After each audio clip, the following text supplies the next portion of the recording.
fáwọn èèyàn ní opportunity gbé táyé wa àrọ́mọ nígbà tó wà sí pàṣẹ kò sí ìwòjọ́ bẹ́ẹ̀ ṣẹ́jà bàjá èèwọ̀ ni yókù lójú kí ọmọ ó lè gbọ́rọ̀ sí ọmọ lẹ́nu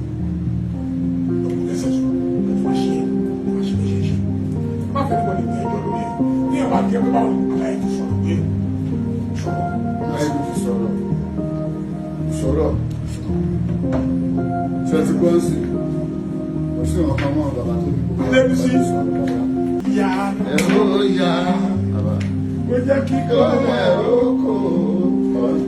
àjọ tó bá dá ẹ̀rọ kò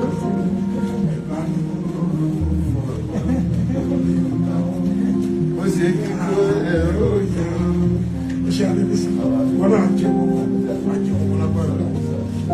ó ṣe ṣe oṣù mẹ́rin ìwọ́lá àmọ́ra lẹ́sẹ̀ sùn